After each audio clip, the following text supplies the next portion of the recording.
Hey, what's up everyone? In this video I want to talk about how to achieve results when all the tips you've been given aren't working.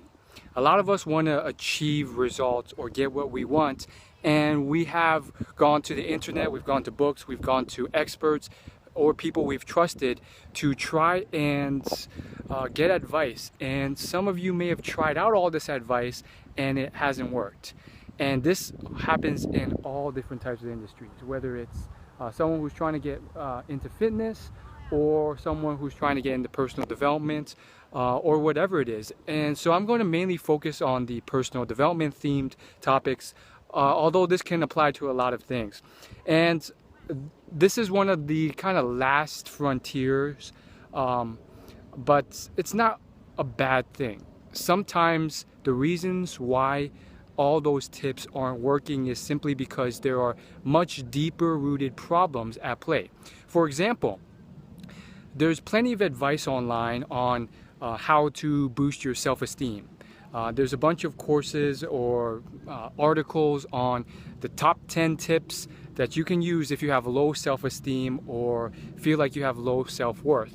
Now that might help most people, but a lot of people, or at least a small portion of them, will not be helped by those because they have deeper psychological problems that they have to address, and they haven't addressed them. So for example, let's just say you have low self-esteem and you tried all these tips, and usually the tips are a bit gimmicky. They're usually like tactics like, oh, you just gotta fake it until you make it, or oh, you just gotta practice slowly with people who are less intimidating. Maybe it's elderly people at a retirement home first, and then you work your way up to talking to people who intimidate you more, and that's where you can keep your self-esteem.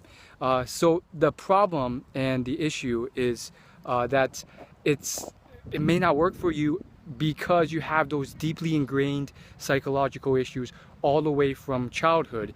And I know that some people, when they hear this, they'll be like, they'll think of it negatively, or they'll be embarrassed or ashamed because there's a lot of negative connotation with that word, psychological issues. But it's not always something that has to be seen as, oh, there's something wrong with you. It's just something that I think that the most successful people in life confront, deal with, and they don't push it away or hide from it or leave it as a handicap, but they embrace it and they figure out how they can come to terms with this.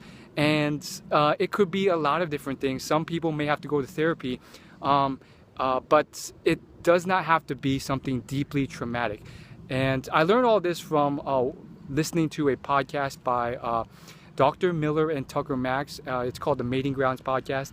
And they basically went through this with a person for several months who seemed like a pretty average guy. And they uncovered that a lot of his problems were from deeper issues. And one of his biggest responses was, oh, I didn't go through anything deeply traumatic. I didn't go through post-traumatic stress disorder.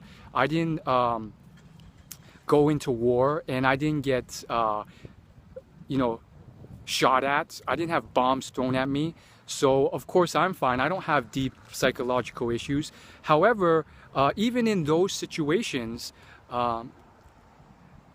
you might think that that's the only way that you can get these psychological issues, but honestly, even more mild things can have a similar effect. For example, your parents just didn't raise you right. Maybe they didn't physically abuse you, but they were just really, they didn't care to like really tell you the right things and treat you the right way. Maybe they had low self-esteem to an extreme point, and so that imprinted on you, and you've held that with you for 20 years of your life, and it's a habit that it's very hard to break unless you really address it. Or maybe there's this one time, maybe when you were moderately young. Again, a lot of people think it has to be in childhood thanks to Freud, but that's a false theory that this famous psychologist popularized. That's not true. It could have happened mid-age, and not all of your problems stay with you. Some of them you deal with over time. But maybe it was a divorce, maybe it was one event or several events over many years. Maybe it was just a childhood birthday party where you were humiliated in front of dozens of people, and you kept that imprint on your esteem, or maybe your self-worth, or maybe each time a certain thing triggers, you're bombarded with that.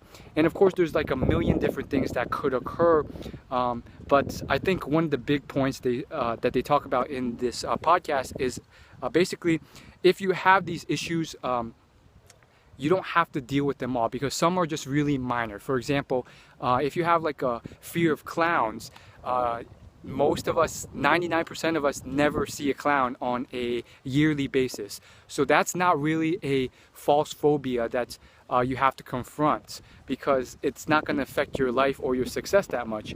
But other times they do crop up. Let's say you want to be a personal development speaker, or maybe you just want to be able to speak in public in front of people. Or let's just say you don't want to speak at all, you just want to be able to converse with people that are around you without being intimidated or feel like you are less worthy or lower value than them. Then those are things that you have to work through. And sometimes you have big goals, and what's stopping you are deeper issues. For example, some of us, we have vulnerability issues, and we're scared of vulnerability because of opening up or revealing something to people in the past and getting burned or humiliated terribly from them. A lot of people struggle with that, and because of that they're unable to make friends. And sometimes you don't identify these until you're chasing those big goals and you realize, I have a weird, quirky response when someone, for example, invites me to hang out as a friend. And you might realize, oh, that's the big reason, that's a big sign as to maybe why I have trouble making friends. And so when you dig into that, it's not going to be instantaneous, but sometimes it takes a lot of introspection, working with therapists. And if you can't afford a therapist, for now you can look at like self-development books that cover certain topics like these, and you kind of have to work through them and really figure out, oh, it's because in the past I was left out, or I did not get many offers, and when I thought someone offered to hang out, I was tricked or humiliated or whatever it is, and you feel that imprint. And so in that example, you learn, once you identify it, you can kind of realize, oh, that's not true anymore. I can come to terms with this. I can accept that that doesn't have to be my present self. And if you don't deal with these things, it can prevent you from achieving those big goals, or it could also just stop you from having a great life that you want. Because if some of these more bigger goals that more bigger problems that you have manifest in your dreams, in your unconscious, if you never really come to terms with them and really solve them and address them face on. And most people are too scared to do so.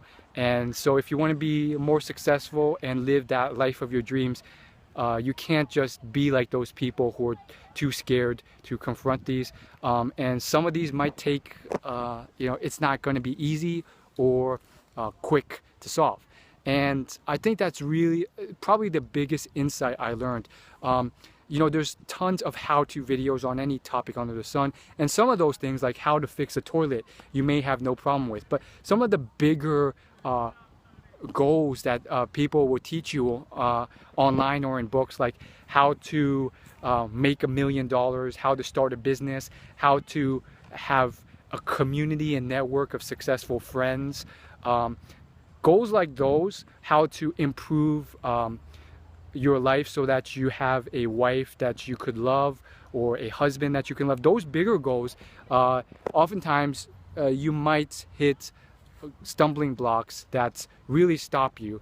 And my biggest lesson is that you do not need to go through severely physically traumatic stuff to have those issues. And if people who can get through that, like Oprah. She's now a female billionaire, African American. Not a lot of African American women are female billionaires, and she is, and she went through not only psychological but physical abuse as a young girl. So if she can get through that and rise through it, then we can too. And honestly, it's not easy. It's really not easy. And I think one of the reasons this really hits home for me is because I think I have some of that too, that I have to work through. But maybe you do too. And most people think that they don't.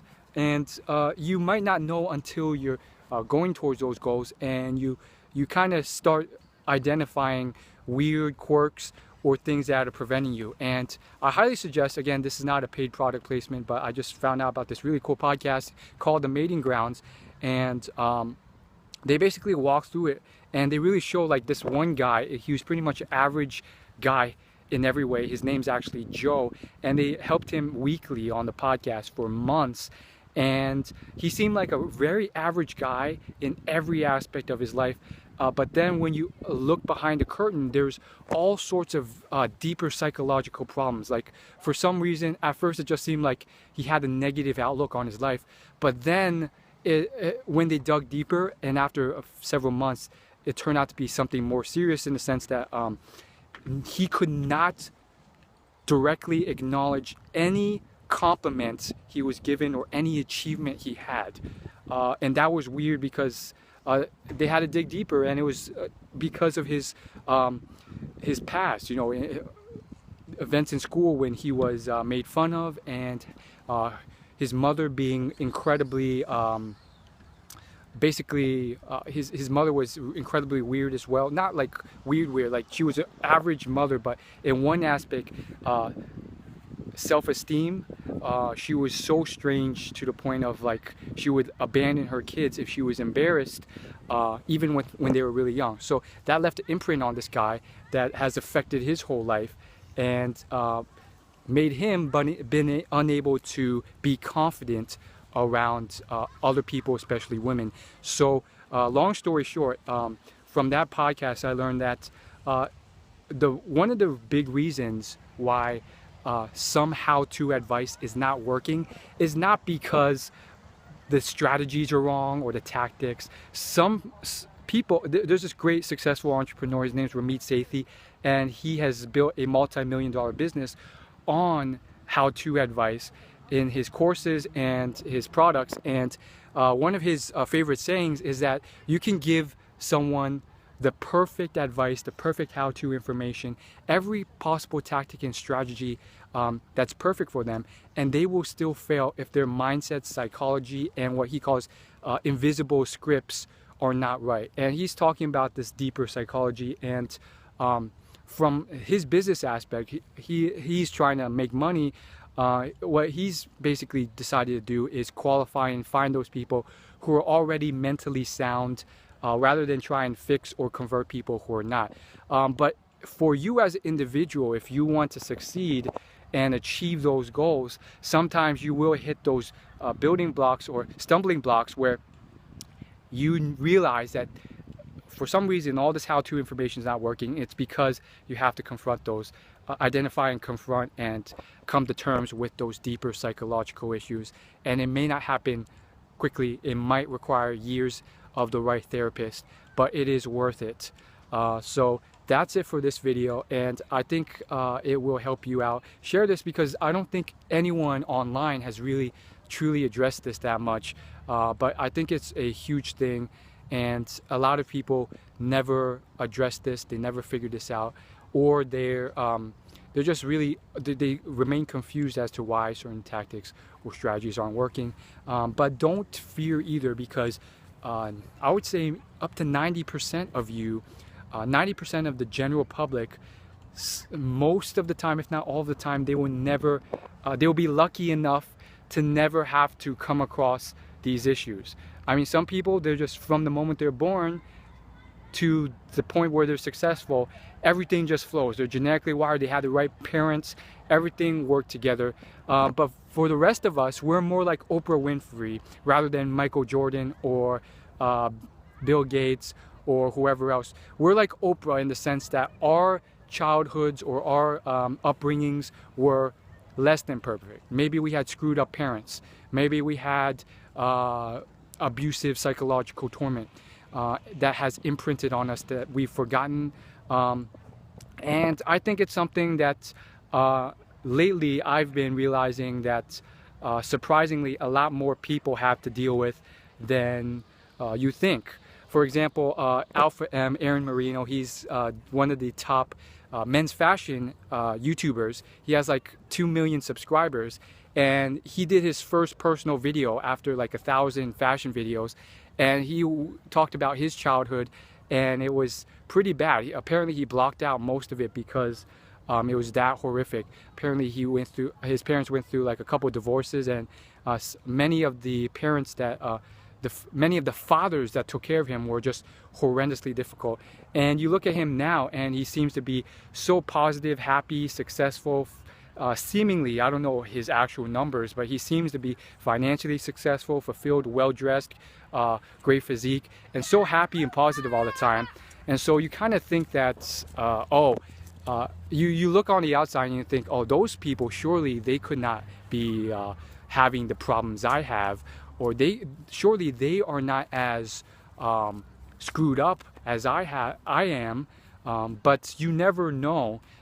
And I think it's something that's, even if you're in a first world country, in one of the best countries to be born with the best education like Aaron was, and you were white, Caucasian male, you could still have the butt end of the stick. And it goes into a question of like, what is luck? What is being lucky? Like, you could be lucky in the sense that you were born under wealthy parents, but then be unlucky in the sense that they were screwed up. But the point is, I challenge you to take a look at this, and hopefully it will help you.